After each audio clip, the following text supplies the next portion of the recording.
The Pixel Fold is finally here. In today's video, I'm going to get it unboxed and set up and show you how I'll transfer my info to this. Now, I actually have everything backed up. I'm pretty sure messages is the only thing I need to double check on that, but let's get right into it.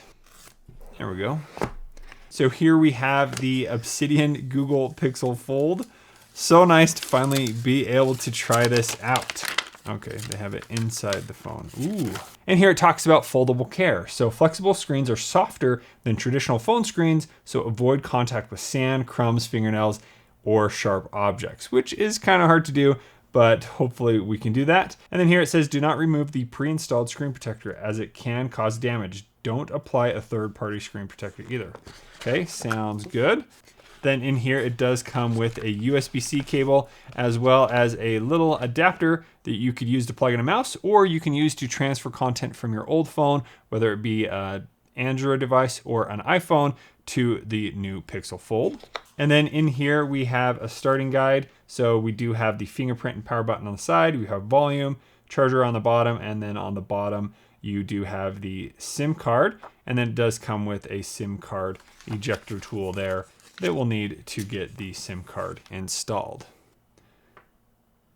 So there we have the cameras on the back, power button, and volume buttons right down here. So let's go ahead, power it on. I like how this sits flat. There's no rocking back and forth, and that's because it has the flat camera bar there on the back. So here we're going to get started. And first we're going to connect it to a network. Now you do need to download an eSIM or insert your own SIM card. So to do that, I'm going to pop out the SIM card tray down here on the bottom. So by pressing like that. Then I'm going to take SIM card, place it in there, and place it back in. Next, we're going to connect to our Wi-Fi network. And here we have copy, apps, and data. You can choose to transfer your apps, photos, contacts, Google account, and more. So yes, we want to copy information from an older device. So we're going to tap next. Here you have use your old device. So you need your Android or iPhone device, turn it on and keep it unlocked.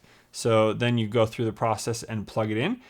So here I'm going to grab the cable that it came with, and then I'm going to plug that into my existing phone next.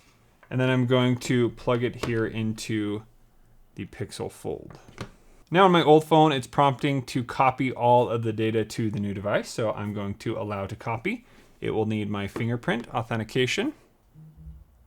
Now you don't have to do it this way. You also have the option to restore a backup just from your Google account, or you can start using the phone fresh. I like to do this just to make sure it is copying all of my messages.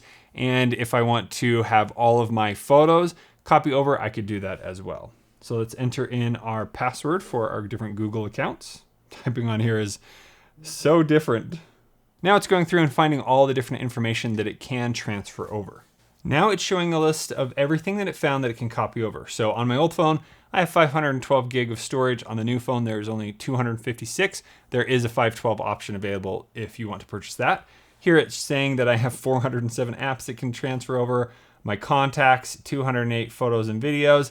I already have all those backed up to Google Photos as well as Dropbox, so I am not going to transfer any of those over just because I already have those all. Then here it says music and other, SMS messages, MMS, device settings, Wi-Fi passwords, and more. And then call history and other things that are going to sync automatically are Google Calendar, contacts, photos, Gmail, all that stuff.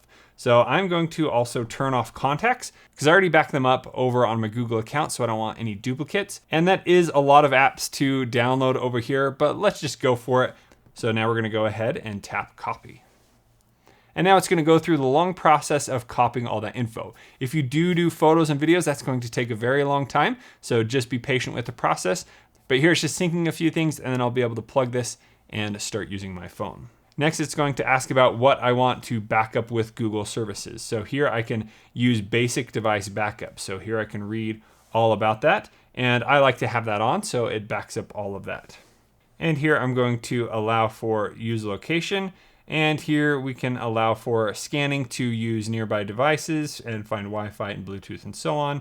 And then I can turn on send usage and diagnostic data. And here we have something about install updates and apps. So we're going to accept that. Here we can read more about the limited warranty. Here we have some additional legal terms we need to accept. Then it's going to ask us to set a PIN. Then we will set up our fingerprint. So we're going to tap more here. And here it's talking about how it saves the fingerprint. Nothing is shared online. It's all locally done on the phone and processed. And at any time I can go through and delete the fingerprints, and I can add multiple fingerprints as well. And here it says, keep in mind your phone can be unlocked when you don't intend to, like if someone holds it up to your finger. So that's some good info to know. And now I'm going to pick up the phone, and right here on the power button, I'm going to rest my finger, and then I'm going to lift it again and press it down until it has scanned my entire fingerprint, moving it a little bit just so that it captures all the different parts of my fingerprint so it's easily to recognize when I'm ready to use it. It's going to take some getting used to this wider screen, but I'm pretty happy with it so far. Okay, my fingerprint has now been added. Now you can use your fingerprint to unlock your phone or verify it's you, like when you sign into apps and approve purchases. Add another fingerprint so it's easier to unlock when you're holding the phone in a different way. So I'm going to go ahead and add one more. Always nice to have a backup. And now we are going to continue with the Google setup. So we could leave and get a reminder, but let's continue. Next, we're going to set up Google Assistant. Now, if you're familiar with my channel, you know about talking to Google Assistant, but here on the phone, you can use quick phrases. So if an alarm goes off, all I have to say is stop or snooze, and there's some other things we can do there. And then the assistant may be active when we don't intend it to, and you can also turn off the Google and the quick phrases in the settings. So we agreed to use Google Assistant on the phone. Next, it's going to activate voice match. So this is how it recognizes who I am and can give me personalized information. Then down here, it's going to tell you more about that. I've already set that up. If you've never done that, it will run you through the steps on how to do that. Access your assistant without unlocking your device. So then I can agree to use certain things without having my device unlocked. I'm going to agree to that as well. Next, it's going to transfer over any Google Pay cards that I have. So I use Google Pay at the store all the time using the NFC chip in the phone so that I can quickly pay. So I'm going to say, yes, I want to transfer that over. Then it will have you verify the CVC on the different cards. And now you need to agree to the issuer terms. And now we need to verify the card. Once our card is set up, now Google's prompting us for a few more things that we can set up right here. So here we have the option to get instant translations. So with Live Translate, your device is your personal translator. Other languages will translate to one set below. English is my default language. We're going to keep that, and you could change that to other languages as well. Next, we have the option to identify music playing around us with Now Playing.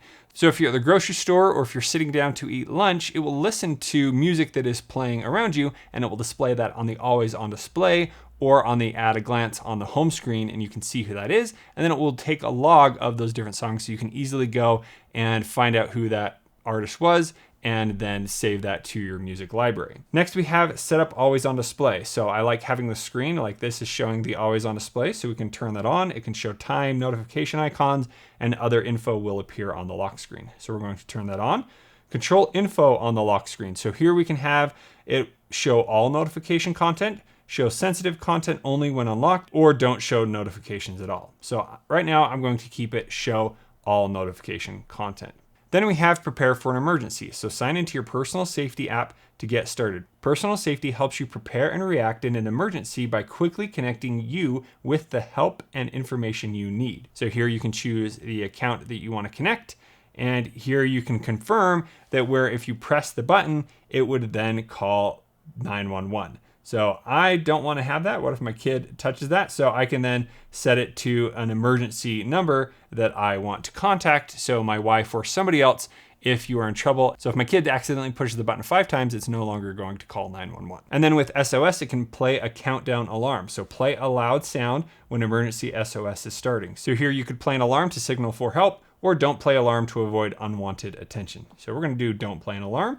There's more in the personal safety app. You're ready to use personal safety. Open the app later to add or review emergency contacts, set up car crash detection, and more. So we're going to check that out in a bit. Next, let's adjust the display size and text. So here you can see what icons are going to look like, and we can scroll over, see text and other things.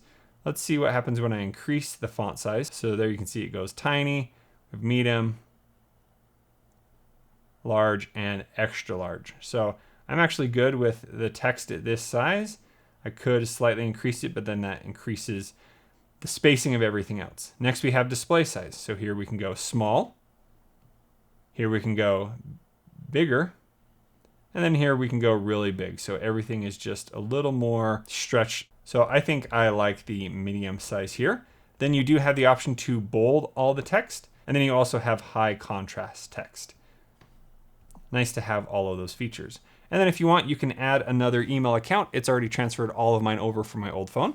So we are going to tap next. Then it's going to ask if we want tips and tricks in our inbox.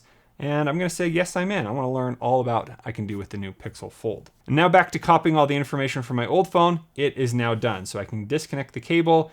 It has 437 apps that it's going to be installed. So it found them on the Play Store and now it's downloading them right to the phone. Then we have music and other audio that it transferred, SMS messages, MMS messages, as well as call history. Again, all my photos and videos are backed up elsewhere.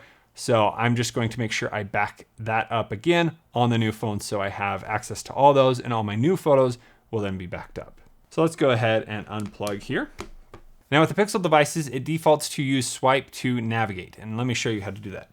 So let's try it out. First, we're going to swipe to go home. So from the very bottom of the screen, I swipe up, it goes home. Next, we're going to go back, which you swipe from the outside of the left or the right of the screen. So I just swipe back like that and it goes back. And then we're going to go to our recent apps. So to do that, we swipe up and hold. So we're going to swipe up and hold and it goes to recent apps and we're done. So we are all now set. If you do want to change the system navigation settings where you go back to the buttons, you do have the option to do that. But I'm just going to swipe up to go home. And here we are on the home screen. Now, a few details about that is this is a widget. So the search bar is always there. So when you tap it, it goes right into search and then it also pops up the keyboard so I can easily type out my search functions. It also copied over my Gboard settings that I had on my previous device. So that's great to see that. Over here, you can quickly search by voice. So if I tap here, it then can listen to me to do my response and ask Google, whatever. And then here you can search by camera. So if you see something you want to know more about it, you take a picture of it. You can scan a QR code. You can translate text into a different language. Tons of things you can do with that. And then this home row right here, these icons are bouncing up because these will always stay. So here, if I want to use YouTube all the time, I can drag it and drop it down here. And it is going to create a folder. So I would need to make a space for it. And I don't know if you saw that, but when I moved the app over, now with that little orange icon around it, that's a suggested icon. So it's going to learn about my behavior on my phone. It's going to start suggesting apps to me right there. So if I want a specific app, I just tap and hold and then place it there. So let's go over those gestures one more time. If I go into an app and I want to go home, I just swipe up, takes me back home. If I'm in an app and I want to go back, I just swipe from the side and it goes back.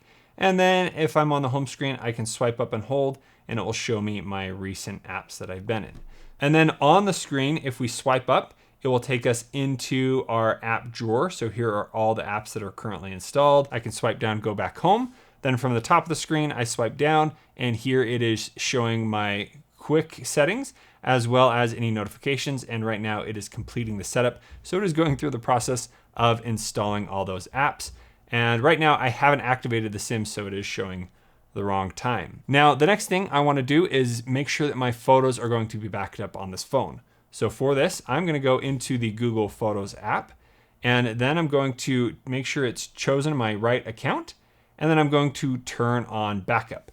Now you can choose to back up original quality, that does take up more space, or you can choose storage saver. I'm currently a Google One subscriber, so I pay for 2 terabytes of online storage. So I'm going to choose original quality, and later if I do run out of quality, I can reduce that. And so I just want to make sure everything's backed up full quality right now. And then you can choose to use mobile data when there's no Wi-Fi. I most likely have Wi-Fi around, so I'm just going to keep it on Wi-Fi. Then here we can allow for notifications from Google Photos app. And I love how Google Photos automatically tags things. You can search for any item and so on. And now it's going to start organizing our library. And as soon as we take a photo, it will then back up those. So let's go ahead and jump into the camera and make sure everything is set up. So it's asking if I want to use device location. I like to tag where my photos are taken, so I'm going to say yes while I'm using the app. And then here it turned on by default to save the location as well as top shot. So that's where it does kind of a little live photo of the photo. So we can also turn that on or off. So those settings are correct. I can go in and change those if I want. So let's talk about the cameras. So first we have the rear camera. You can see that is on. Then we have the selfie camera. Hey, I look pretty good. What's up? Or we can go blue steel. And then if I want to use another camera, let's go ahead and open this up. And there it jumped right to the camera. And there is another camera here. Takes a second to remember where it is. So all of those settings change. So here we can zoom in and out. On the modes, we have panorama, photosphere, lens, and then down here we have video camera, portrait, long exposure, and night sight, which I believe are all the same that are in the main camera. So there we have night sight, long exposure, portrait, video, as well as the other modes. So it's great to have all of the camera functions on every camera that we have on the phone, which is awesome. So with the navigation of swiping left, right, up, you also have the quick action to open the camera, which is by pressing the power button 2 times. Press, and then it opens the camera. And right here on the camera, you do have this little tiny fold icon. So if I tap that, it then allows me to unfold the phone and use the high resolution camera on the back and see myself on this screen. So I'm gonna open the fold, and there it doesn't show anything on that side, but on this side here I have the full camera. And so with this I can directly look and see how I look on the bigger camera here. I can then quickly tap a photo. I can then go in the settings and even turn on the timer right there, so I can easily turn on the timer and then hold out my phone. It also has a palm timer, so you can start the timer for 3 or 10 seconds from a distance by showing your palm. So now that I have my timer set, I can just raise my hand and then it snaps my photo. So that's a pretty cool setting. Here I can press that button and it sends it back here. Now, one of the really cool thing about having the fold and a camera is I can then prop up the camera so I have a tripod wherever I go, where I can then instantly take a photo that way or this way, and I can use the controls down here to snap the photo. So it's really nice to have that. It's been really fun to do some different slow-mo shots and other things, just being able to quickly mount the camera and then do the shot. So here's a look at that. Okay, go.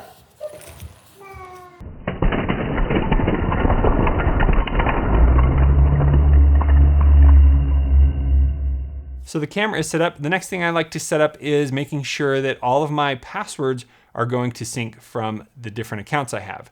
And to do that, I'm going to head into the settings of the phone. So I'm going to pull down 2 times, tap into settings.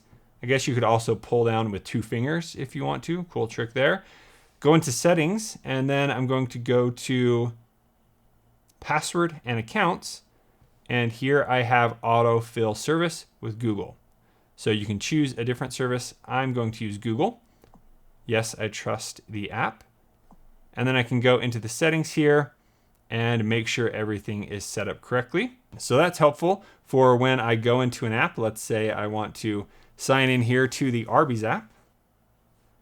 Tap on email, and then there it's automatically going to pull in the previous information that I have saved. So you want to make sure you set that up, so the next time you do this, all of that info will be logged in. All right, it has now logged us in. And so now I'm going to go through the process of signing in to all of the different apps and organizing my home screen a little bit. So now I'm going to wait for all of the different apps to download. Once that has happened, then I'm going to go through the organization process. While we wait, let's go ahead and check out some of the fold features. Now, one thing that would be nice if it automatically transferred my home screen from my old phone to this phone.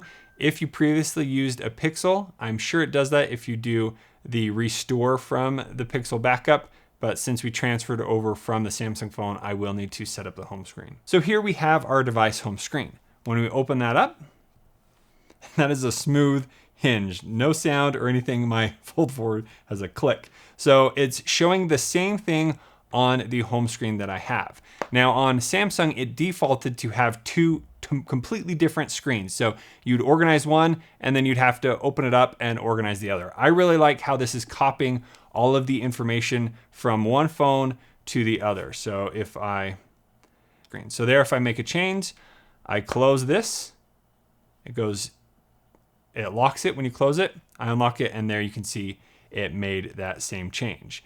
Now, one problem that this has had, as Mark has showed on his video, is that if you want to put a widget, you can't put it in the middle of the screen because it can only default to one side. If I try and expand this, it won't allow me. Is that a huge problem?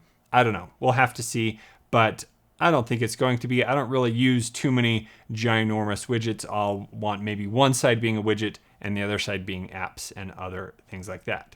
So now let's go ahead and change things on the home screen. So I'm going to long press on here. And first we have different wallpapers. So I'm going to do wallpaper and style. Now over here, just like I showed on the Pixel tablet, we can quickly change the wallpaper right here. I can do the living universe. I can do curated culture. I really like choosing the landscapes. So we're going to go here and choose landscape. And up here, I like where it's automatically going to adjust the wallpaper every day. So we're going to turn that on. And now it's downloading the first wallpaper. So I have a nice new fresh wallpaper, which is really fun. Okay, going back. So there we have the wallpaper there. And we have the same wallpaper here on the home screen. So now we can go into wallpaper and style, and we can adjust the colors. So it's automatically going to choose the colors of the phone based on the wallpaper. So up here you see certain colors. If I change that, then it's going to change certain things about the phone to different colors. I'm good with whatever looks good. No complaints there. You have all kinds of options you can choose, and you can also go and choose other colors. Here you can turn on and off the default theme. So let's try light mode so we can then see what some of these changes do. And then here you can do themed icons. So right here, notice those icons. If I go back in here, turn on themed icons, then you will have icons change based on the colors that you are choosing on your phone. So that's kind of cool to have those themed colors. I just like the dark theme, and I like using whatever colors are prompted. So we'll start there. Then down here you have app grid. So if you want to change the size of how many apps can be on the home screen, you can do that here. So this is what it defaults to, 4x4. You can choose 4x5. So here it adds one more on the height, or you can do 5x5, where it is adding a whole nother app row on the top and the bottom. Let's go ahead and stick with 4x5, see what that looks like. So the grid has been set. So now you only have 4 wide and you have the 5 tall, which isn't too many. So I like that. If you like the bigger icons, stick with the 4x4. And then if we open this up, it stays the same right there. So then we can go in. Let's go ahead and choose a widget. So if you haven't seen widgets, you can come in here. There's all kinds of different widgets. The first one I like to add is my calendar. And so there we have the calendar schedule. I'm just going to drag that right down, and you can increase that. So I can make it big, or I can go just half the screen right there. That works pretty good. So then you also have home settings. You can turn on the notification dots. You can adjust the at a glance. So the at a glance is this little section right here. This is currently just showing the time, but you can have it do all kinds of things. You can have it show if somebody's at the door, package delivery, timer and stopwatch, bedtime, fitness, connected devices, flashlight, safety check, earthquake, and more. So you can have more features enabled on the at a glance, like commute time to leave, weather, air quality, alerts, travel, upcoming, work profile, and food and household orders. So a ton of different information can be stored there. And then if you want to change sensitivity information on the lock screen, you can do that there. And then you can allow for apps to send info there. So I like to have that on. So that is the at a glance feature. Here you can have it automatically add app icons to the home screen. I like that. I download an app, it adds it, then I can organize it. So here we can swipe to access Google Apps. So from the home screen, swipe right to see the Google app. So here on the main screen, we swipe over, and there it's showing the Google app. If you want to, you can turn that off.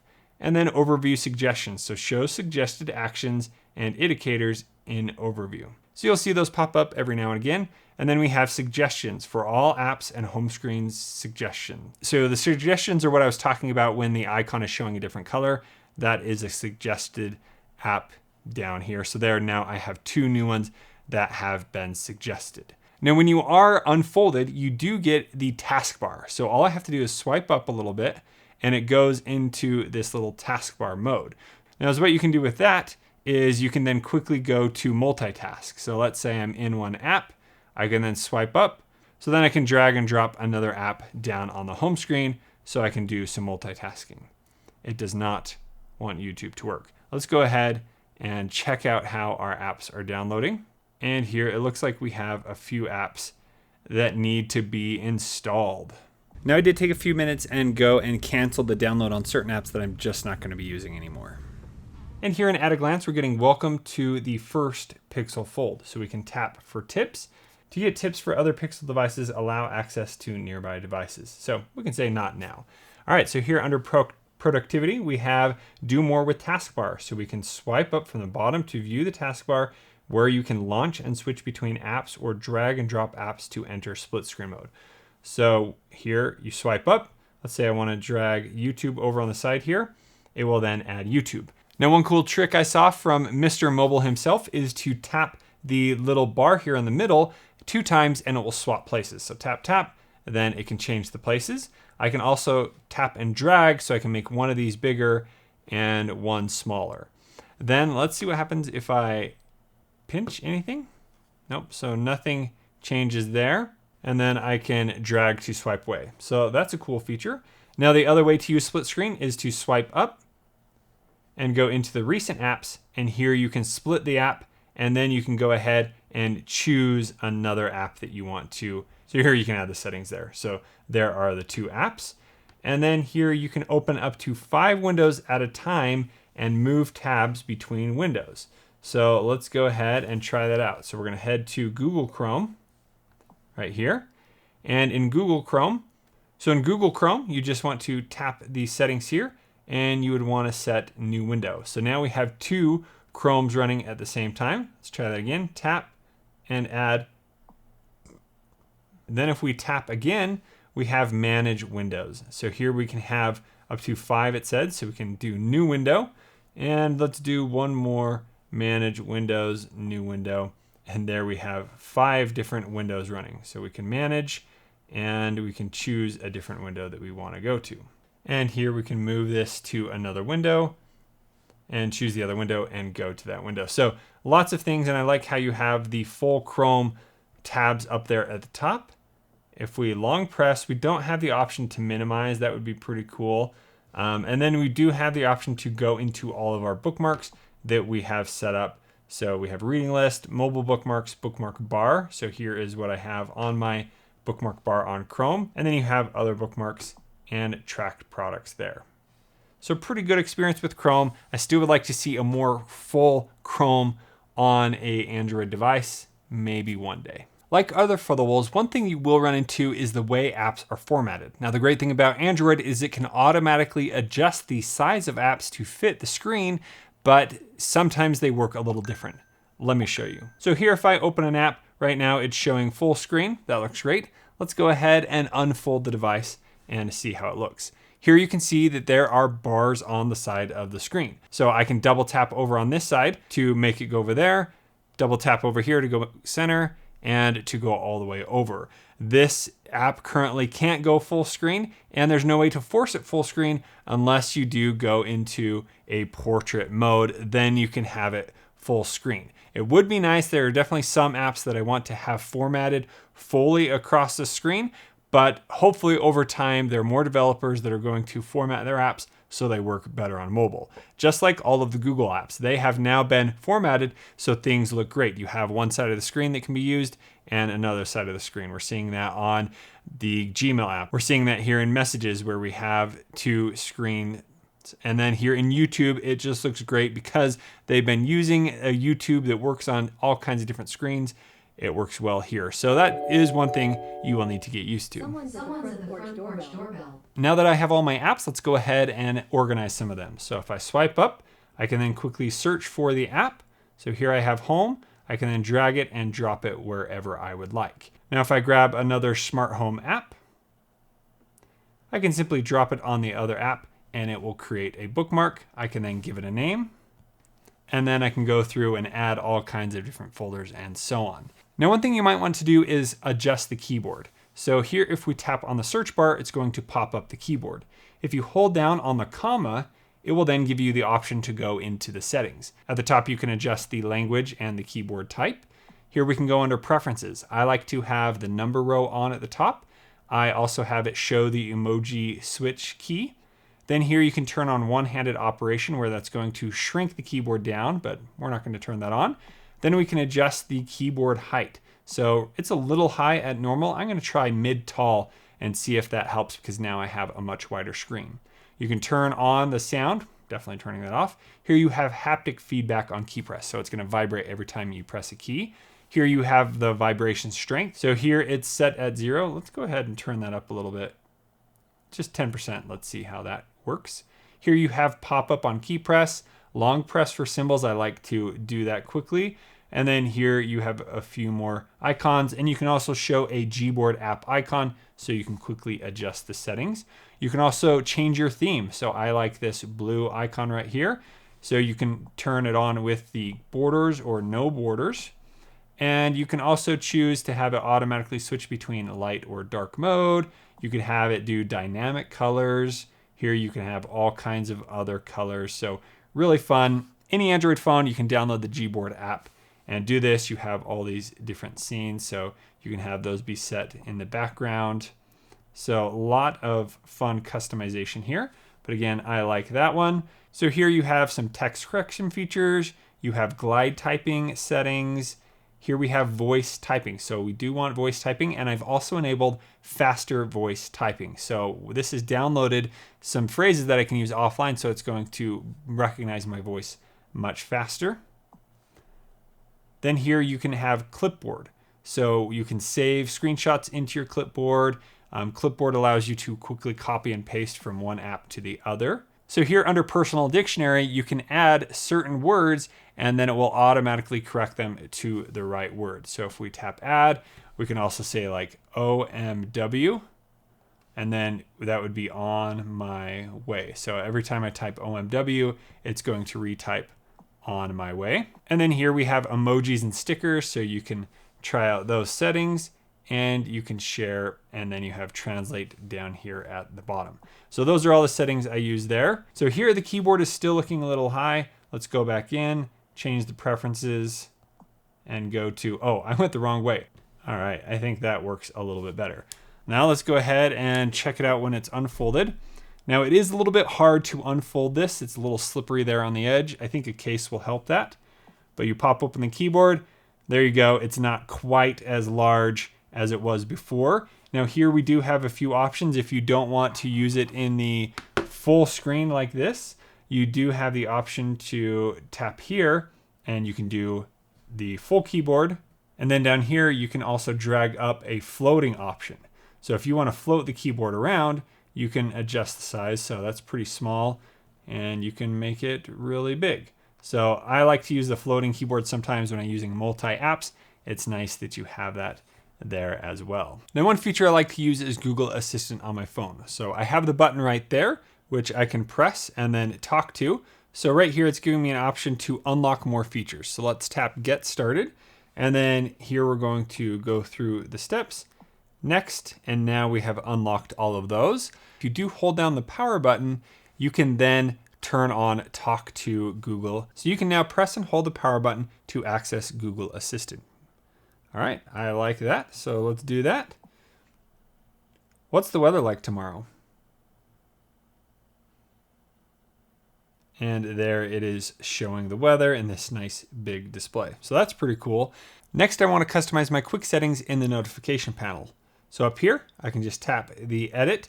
So this is what is default. You'll see the top 4 or 8. So you would want your favorites up there. Scrolling down, you have a lot more. So I'm going to go ahead, move screen record up. So you just tap and hold and then drag it.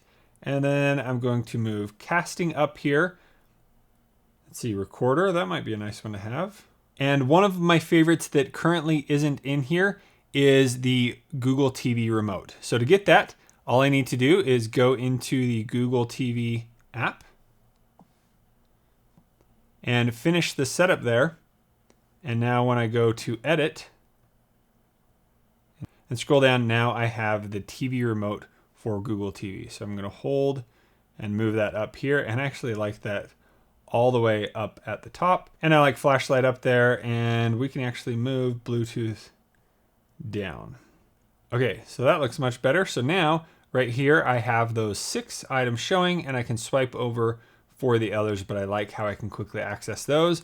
So here I can quickly control my smart home. You can tap the menu here and add different controls. And now I like with the home app, you can tap on the home, and here it goes right into your different favorite items. So kind of similar. So you might have some quick setting ones that are slightly different than in your favorites in the home app. You can also take a screenshot by holding down the power button and the volume down.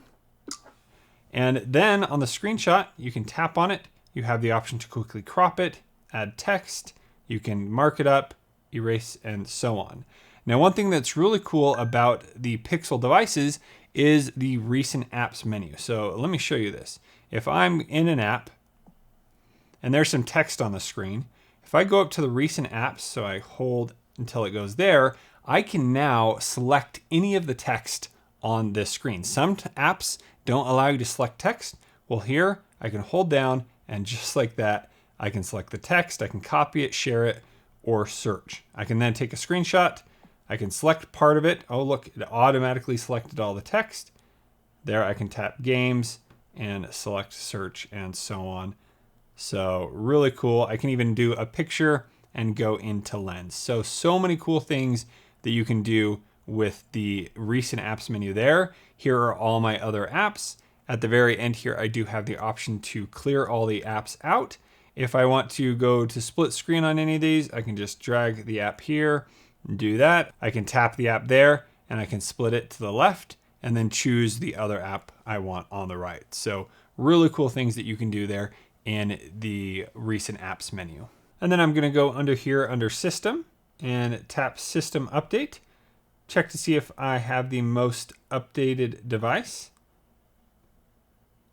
So then I'm going to go through the steps to update that. Now, if you love reading books, you definitely want to check out this device. Watch this. If we go into Google Play Books and we choose a book, so here you have the full book that you can read. But what if you bend the screen a little bit?